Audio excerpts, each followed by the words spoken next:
Right now at 5, firefighters battle a fire in Columbus. And it's going to be a pretty windy day, even though partly cloudy skies. I'll have your forecast coming up. Plus, in that Columbus house fire, it burns to the ground in the early morning and homeowners and a pet dog escape safely. The 4 states' most watched news starts now. Good morning and welcome to the KLAM Morning News. It's 5 a.m. I'm Samantha Walker. And I'm Donald O'Keefe. Good morning. Good morning and happy Veterans Day today as well. So today is Veterans Day, so we always want to thank and remember those who have served our country this way. And it is a little bit warmer than yesterday, but not by a lot, it feels like. Yeah, I mean, it definitely feels like it's going to be warmer today because those nice southerly winds are starting to push in, even though it's going to be a lot windier despite it being on the warmer side. Yeah. So, you know, it gets a little bit warmer, but you get the wind, so it just feels as cold almost. Yeah, that's the weather for you. I mean, the winds come sweeping down the plain out here. You know, they just really are always, it always seems like it's pretty windy out here. Let's actually take a look at downtown Pittsburgh right now. It looks pretty good out there. There is some lingering clouds for the most part. Those will continue through the morning, but you're waking up and temperatures are actually starting to increase already. We reached our low around about 10 or 11 o'clock last night, and it's been slowly warming up since then. So 7th and Range Line, you can see decent out there. You know, people are starting to slowly get up right now. Range Line 944, not much going on at this moment. There is some haze on the camera, but there's not really any fog out there at this moment. As you can see from our fog tracker, conditions look pretty good across most of the area. So if you're getting out the door this early, driving conditions are pretty good, but the winds are going to start picking up. But the temperatures are warming up slowly. As you can see, it's still on the colder side. We're still a little bit above freezing, 37 in Joplin, Chanute 36, Iola 35, so actually Jay down there is just at freezing at 32 degrees. But for the most part, we're slowly feeling those temperatures start to increase by the time we're going to get to the early afternoon. But our feel-like temperatures are still, feels like it's below freezing. And that's because the winds are going to still be picking up and there will be a wind chill this morning. So our future track today at noon, there is going to be some decreasing clouds, but you can see those winds coming out of the southwest. They are going. It's going to be a very windy day, so make sure that if you have anything outside, you tie it down. Garbage cans could be in your neighbor's yard. You don't want that to happen. 4 o'clock, still some pretty winds. Clear sunny skies by the time it gets to the afternoon. But for your school day, 37 degrees out the door. Going to be decreasing clouds as we get to about lunch and recess, 58 degrees. And then as you're heading home, our high is 62. Still on the windier side. So that's going to be pretty much our main story for today is warmer but windy with gusts up to 45 miles an hour. I'll have your full forecast coming up. Donald, thanks. A crash involving a semi in Wilson County, Kansas, claims the life of 2 adults and a child. It happened west of Neodesha at the intersection of US 400 and Granby Avenue yesterday. The Highway Patrol says a westbound car failed to stop at a stop sign and was hit by a northbound semi-truck. 3 people in the car died in that crash. They are Adam and Kylie Brooks, both age 21, and 2-year-old Cohen Brooks, all from Neodesha. The semi-driver was not hurt.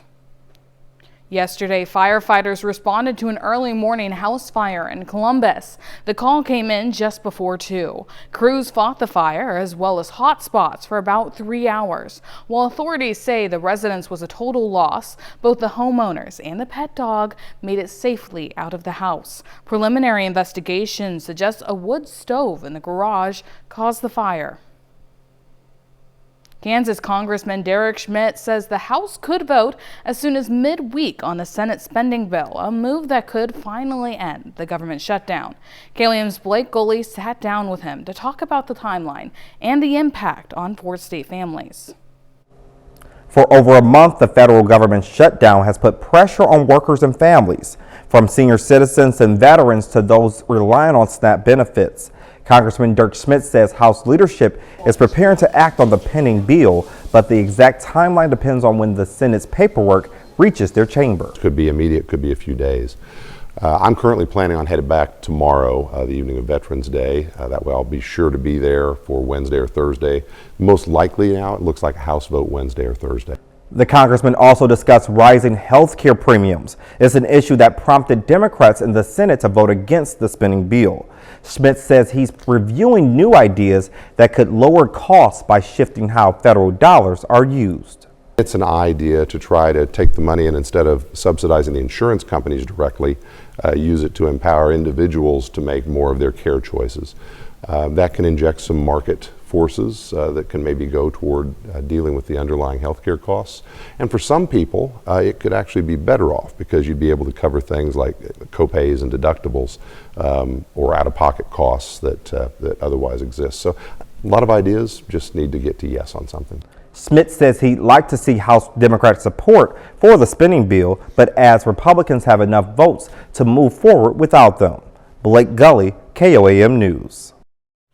You can hear more from Congressman Schmidt in his full sit-down interview with Blake Gully. That's on our website, KOAMnewsnow.com. Well, Governor Laura Kelly wraps up her statewide listening tour in Pittsburgh, gathering input from residents on how Kansas should spend taxpayer dollars. The 8-city People's Budget Tour follows a heated budget dispute between the Democratic governor and Republican-controlled legislature. This spring, these stops give 4 staters a voice in shaping priorities for education, health care, infrastructure, and public safety funding before the 2026 legislative session. This is not just for show, that we really do want the input so that I can take that information back to people and craft a budget that will reflect what the people of Kansas are concerned about. Governor Kelly wraps up her budget listening tour on Wednesday with a final stop in Wichita. A sign of relief for Monday night in Washington after the U.S. Senate finally passed a bill aimed at reopening the government. Now the legislation has to get through the House before it can go to the president's desk for his signature. A handful of Democrats in the Senate crossed the aisle to support the deal, which includes funding for food assistance. But there's only a promise of a vote for the Democrats' main demand: health care subsidies. CBS News' Bradley Blackburn has more from New York. The bill as amended is passed. An end to the longest shutdown in U.S. history is in sight. I think this is a great victory for the American people. Last night, 8 Democratic caucus members in the U.S. Senate joined Republicans to pass a bill which would fund the government through January 30th. The measure reverses shutdown-related layoffs and guarantees back pay for federal workers. It also incorporates 3 year-long spending bills that include SNAP food assistance funding. Pennsylvania Senator John Fetterman on his yes vote to Fox News. It's the country over the party on this. I can't ever support that kind of tactic to hold our government as a hostage. But the split has sparked backlash, especially since the deal did not include the Democrats' key demand of an extension of Affordable Care Act tax credits. Given the fact that, as everybody knows, what the fight was about was health care, it was a loss. Now some government workers are questioning if the shutdown was even worth it. What's the point if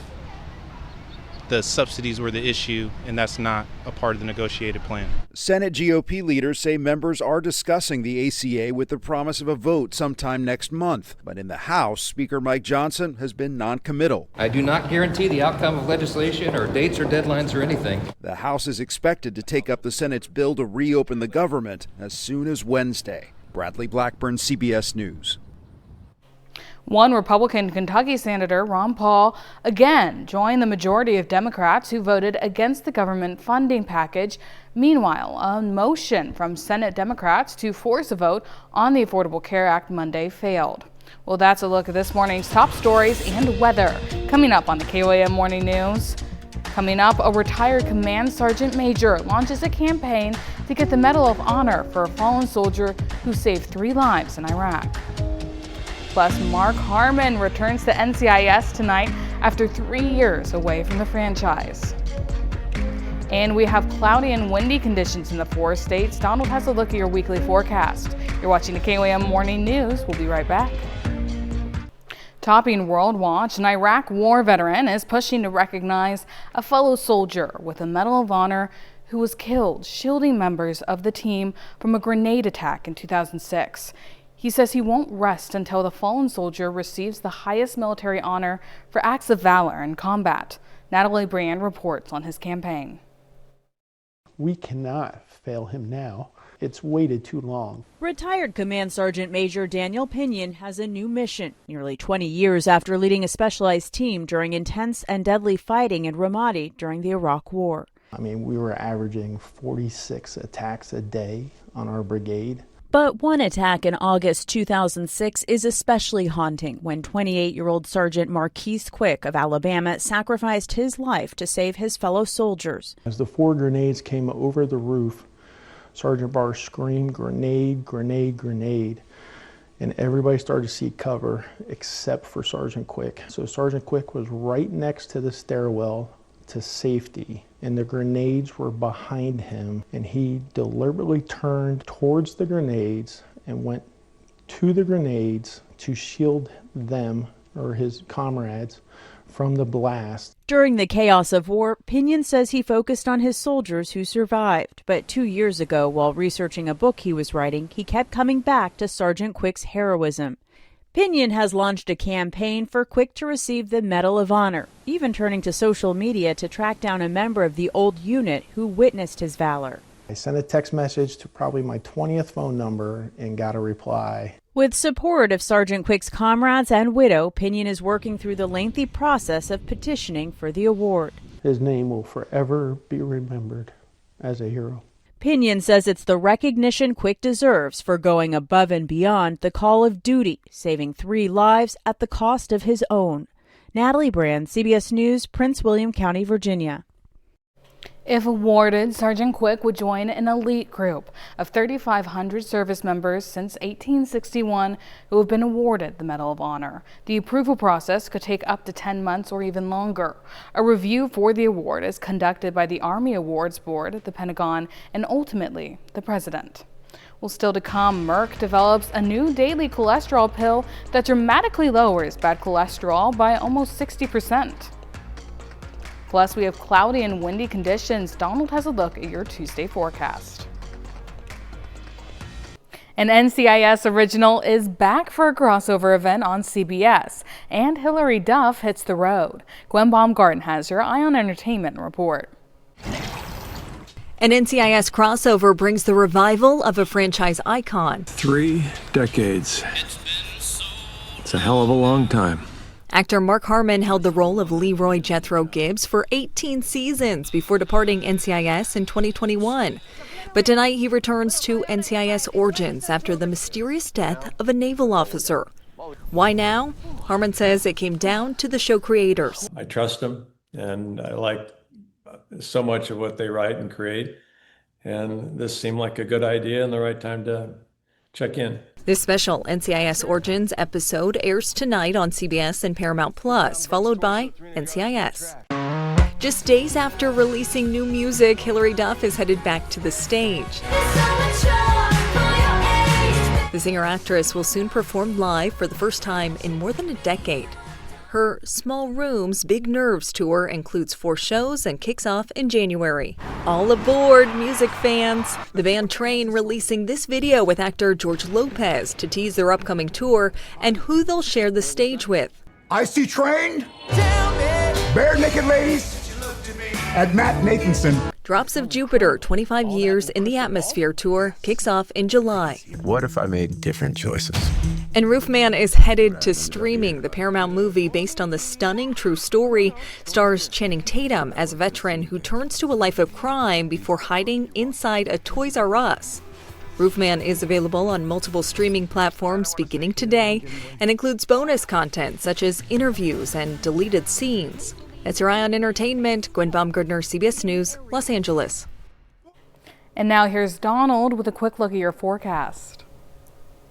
Well, cloudy skies and cool conditions this morning will give way to partly cloudy skies and sunny conditions, but it is going to be a windy day. I'll have a look at your forecast coming up.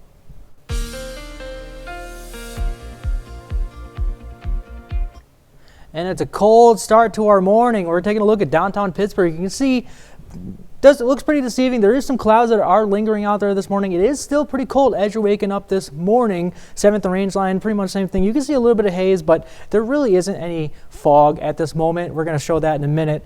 Range line I-44, like I said, there is some haze. It's probably just the camera, but it is a pretty cold morning still. The cold is lingering around, but things are going to change through the day. Our fog tracker looks pretty good. So if you're getting up, going to work, kids are getting ready for the school bus, looks pretty good for our fog driving anywhere in our viewing area. All right, let's talk about why it's actually going to start warming up today after this cold spell that we had.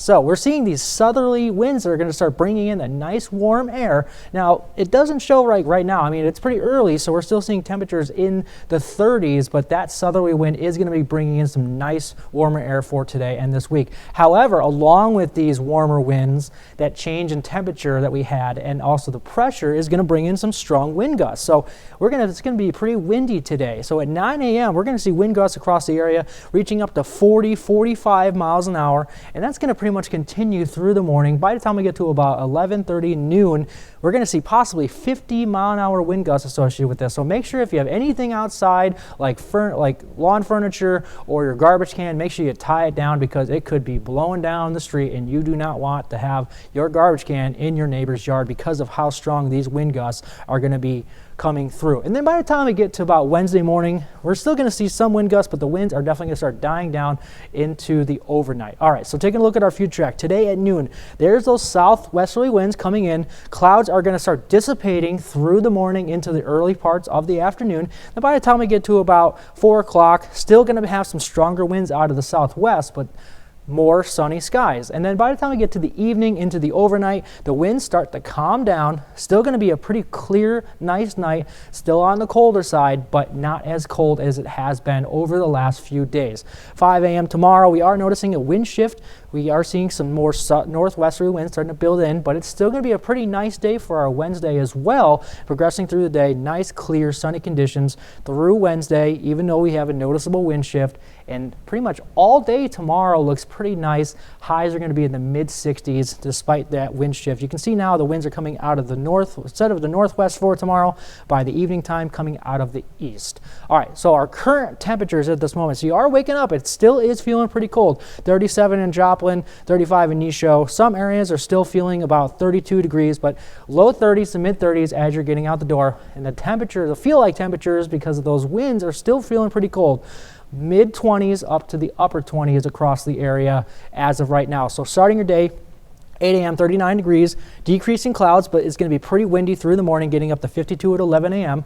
It was supposed to say mostly cloudy, but it said sunny, so don't listen to that. So 62 degrees for a high. That's going to be between the hours about 2 to 4 o'clock. Winds still are going to be through the afternoon. And then for your overnight, 40 degrees for a low and clearing skies, and the winds are going to start dying down. So for our 10-day here, 62 degrees today, windy, like I said, gusting up to possibly 45 and 50 miles an hour. And then the warm-up is coming this weekend with another chance of some rain this weekend will eventually cool things down. That's a look at your full forecast. Here is Sam with Health Watch. Thanks, Donald. There's a promising news for Americans living with heart disease or at risk for a severe cardiovascular event. Drug maker Merck says it's developed a new daily cholesterol pill that can dramatically lower LDL or bad cholesterol. It's an alternative to expensive monoclonal antibody injections that few Americans take. The study looked at nearly 3,000 adults. After 24 weeks, their LDL numbers dropped by almost 60%. Participants also took their daily statin. The two pills work differently to tackle high cholesterol. The data has not yet been published in a medical journal. Expanding food stamp benefits during the COVID-19 pandemic was successful at reducing child hunger. A study published in the British Medical Journal found when Congress increased SNAP benefits by 15% during the pandemic, the odds of child hunger decreased by 20%. The impact was even greater in Hispanic households and households with 6 or more people. Up to 10 million women in the U.S. suffer from menopause symptoms every year, and according to AARP, many receive little to no treatment. Today, the FDA announced it will no longer require significant warning labels with hormone therapies, hoping to encourage more women to seek treatment. Gwen Baumgarten explains. The FDA says this so-called black box warning found on more than 20 hormone-based drugs to treat menopause symptoms is uncalled for. The companies are, generally speaking, very excited when the FDA tells them you can remove a scary warning. A study found hormone therapy can lead to an increased risk of stroke, blood clots, dementia, and breast cancer. But FDA Commissioner Marty McCary now says the research was misrepresented and the warning is unnecessary. We are listening to doctors who have been waving the flag in the air saying, hey, we have this wrong. We are listening to women who have been challenging the paternalism of medicine. Health officials point to studies that suggest hormone therapy has few risks when started before age 60 or within 10 years of menopause symptoms. We're challenging outdated thinking and recommitting to evidence-based medicine that empowers rather than restricts. Some medical experts are criticizing the FDA for not being transparent in this process and for not convening an independent panel to look at the issue. For about 6 or 7 years, I felt like I was struggling. Patient Colleen Fisher says she found little help from her doctor when looking for relief. You feel like something's off and you're not quite sure what it is. For me, I had experienced really severe night sweats and gone to my OBGYN, and she sort of was like, suck it up a little bit. The FDA says hormone therapy still carries significant risks for some women, so patients should talk to their doctor about their symptoms and treatment options. Gwen Baumgartner, CBS News, Los Angeles. Today, fewer than 1 in 20 women receive hormone replacement therapy for menopause symptoms. That's a look at some of today's top health stories. We'll be right back. Right now at 5:30, one sure sound of the holiday season has returned to the 4 states. Cloudy and cold conditions this morning will give way to sunny skies, but on the windier side, I'll have a look at your forecast coming up. Plus, a holiday favorite rolls back into our area. Coming up, details on the holiday train and how one car turns into a concert stage. The 4 states' most watched news starts now. Good morning and welcome to the KLM Morning News. It's 5:31. I'm Samantha Walker. And I'm Donald O'Keefe. Good morning. Good morning and happy Veterans Day. So today's always a very important day. We always try to honor our veterans, every day. But today's a special day that we really make sure that we kind of all unite and do that as well. Most definitely. I mean, I have some family members that were Army veterans, so I definitely appreciate that.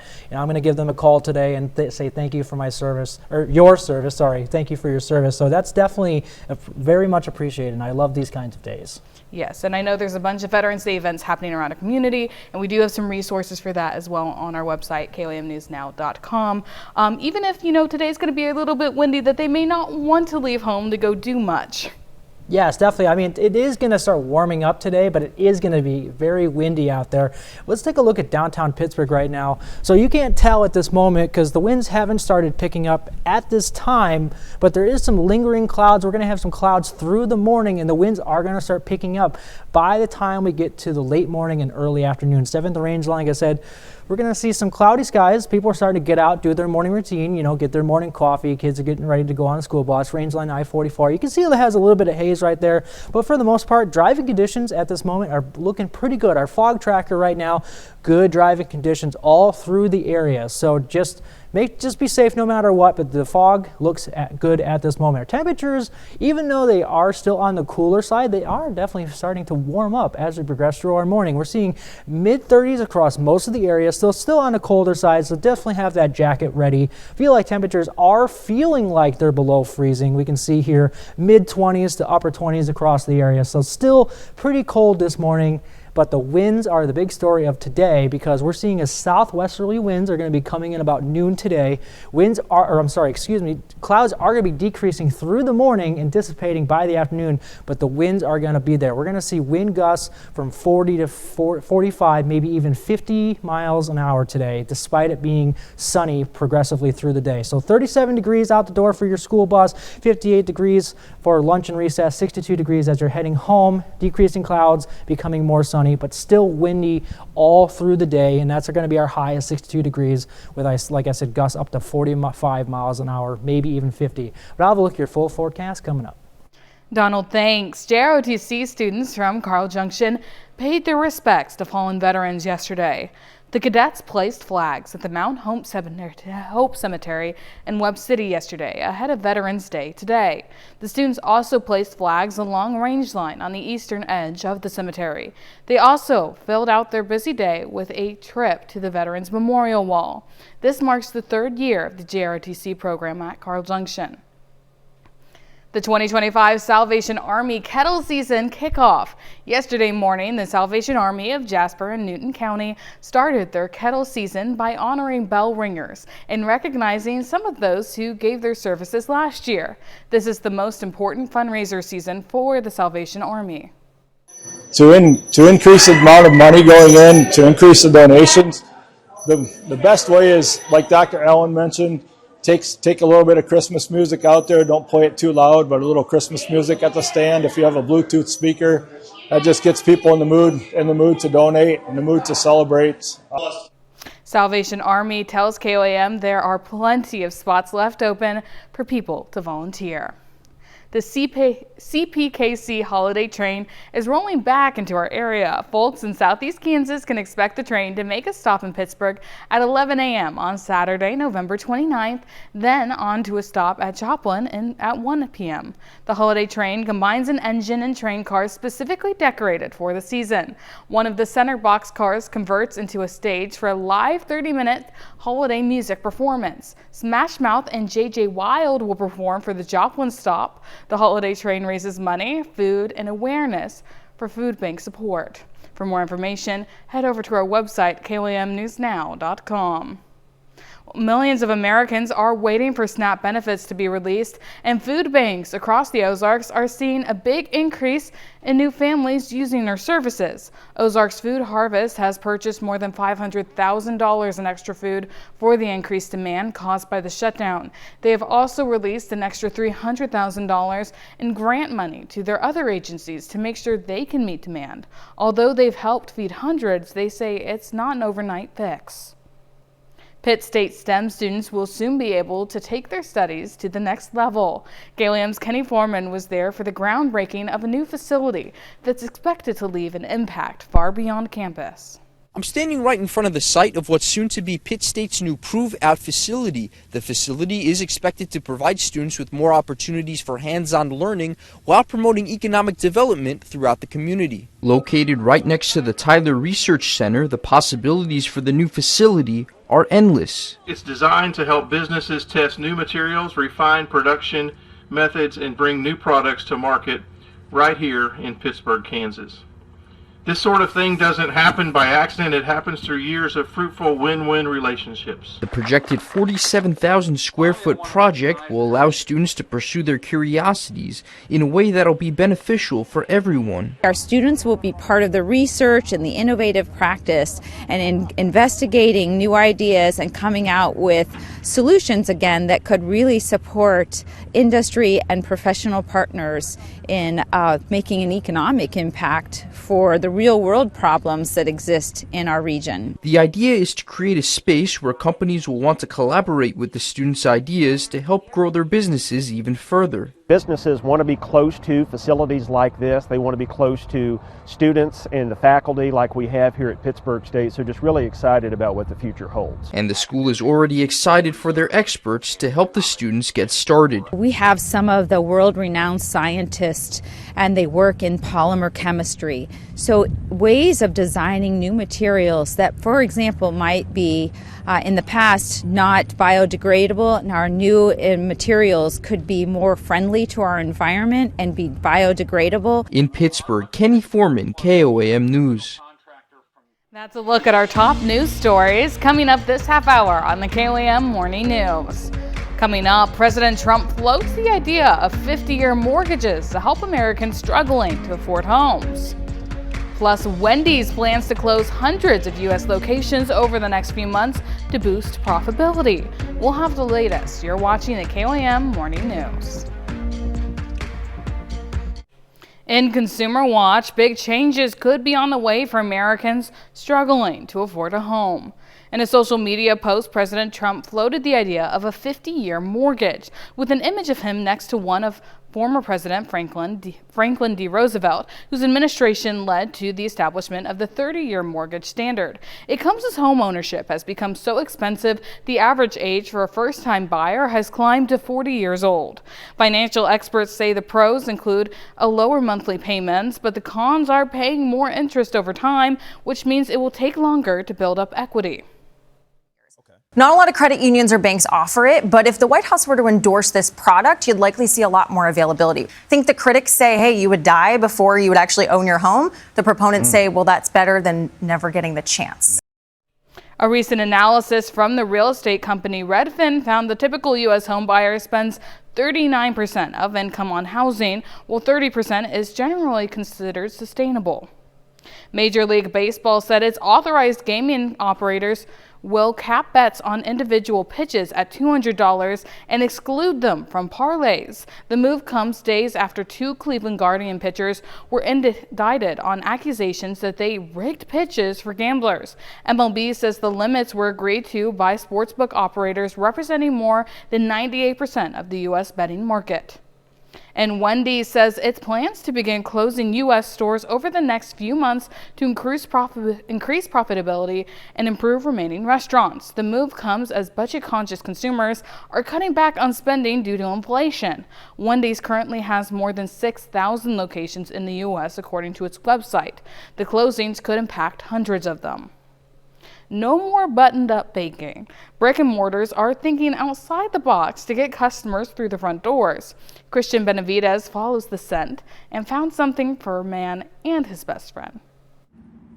For John Kay and his 3-year-old rescue pup Harley, a trip to the bank means a stop at the ATM, the automated treat machine. It's good for the community, for everybody to get together with their dogs and hang out. It's a dog treat dispenser made to look like ATMs that perform financial transactions for humans. Paul Ron is vice president and store manager at TD Bank in Coral Gables, Florida. The dog would walk up and stand on the mat. He or she would stick their snout in the bowl. They can be hard to navigate for some dogs, as we discovered. But the point is not just about the pets, rather about their people. Unplugging from the digital banking world to step into store branches. For us, it's about creating innovative experiences for our customers. It also gives us an opportunity to have yet another point of interaction.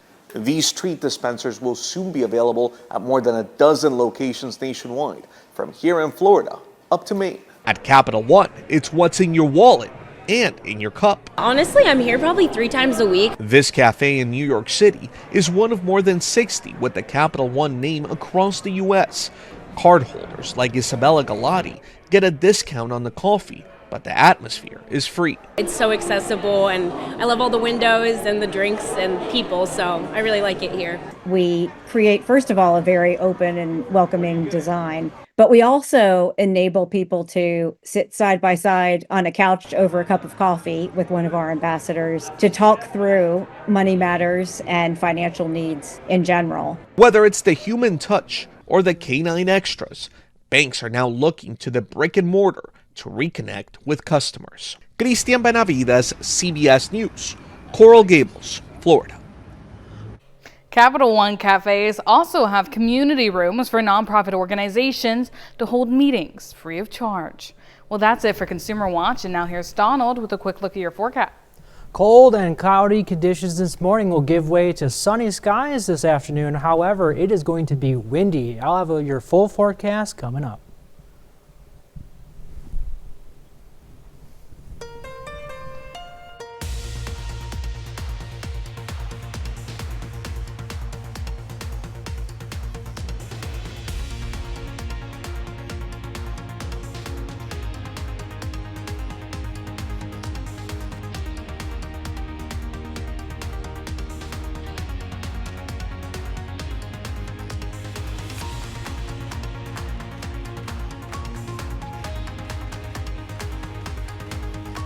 What are people turning to as beef prices rise? The answer in today's Ag Day Minute. I'm Clinton Griffiths with today's Ag Day Minute. Tyson Foods beating analyst estimates with its annual revenue forecasts. Company officials are betting on demand for its chicken products compared to weakness on the beef side. Now, it's reported consumers, especially in lower income households, are increasingly cooking at home, helping demand for packaged foods. It says sales for the company's chicken products remain resilient.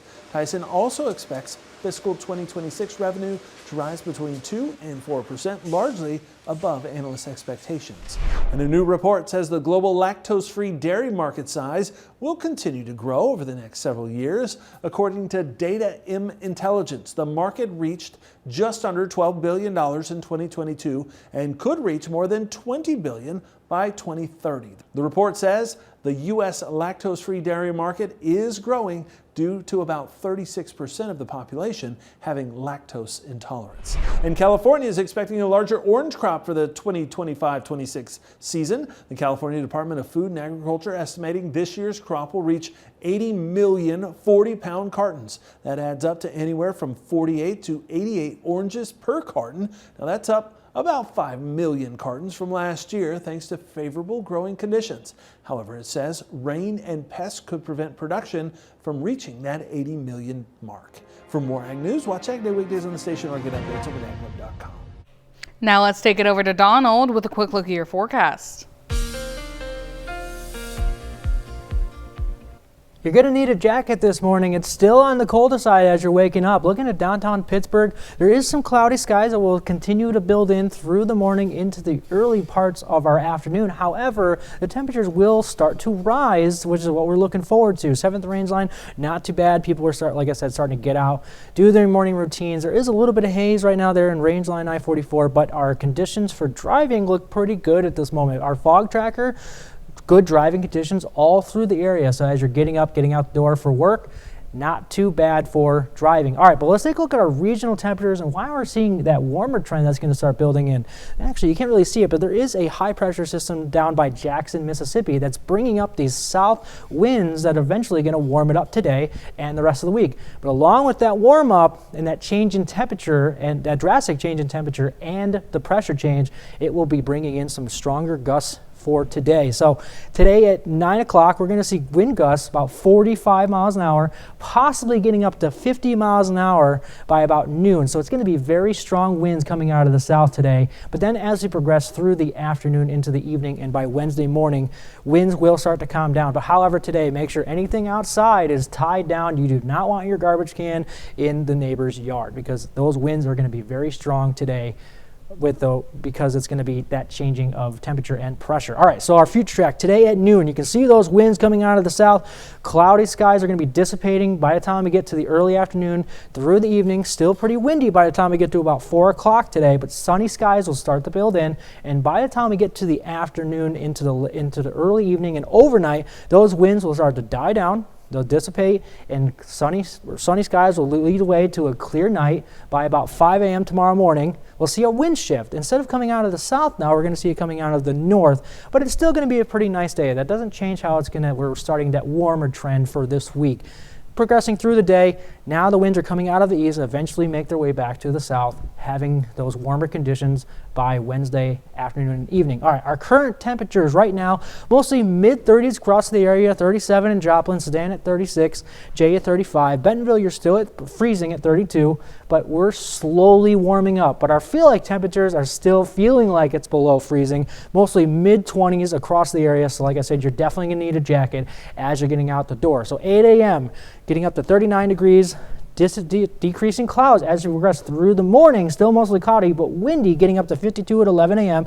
And by the time you reach that afternoon hour at noon, 58 degrees, decreasing clouds, but still windy, reaching a high of 62 degrees by about that 3 o'clock hour. But south winds at 20 to 25 miles an hour, gusting up to 45, maybe even 50. So that's what we're talking about today is those winds. Overnight, dropping down to 40 degrees, not as cold as it has been, but it's going to be a gradual cool down, 57 at 6 p.m., 48 at 10 p.m., and clearing skies with those winds dying down.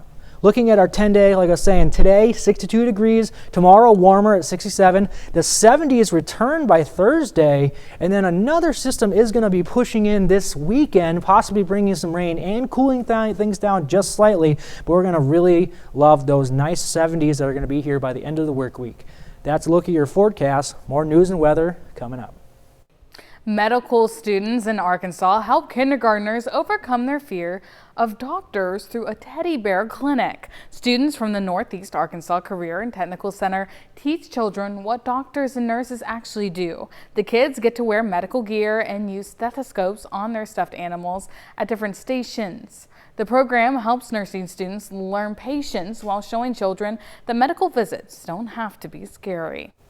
And it's going to be a gradual warm up as we get through the day. We are going to reach 62 degrees today, partly cloudy as those clouds decrease by the time we get to early afternoon. But it is going to be windy though. Winds out of the south, 20-25 miles an hour, gusting up to 45 miles an hour.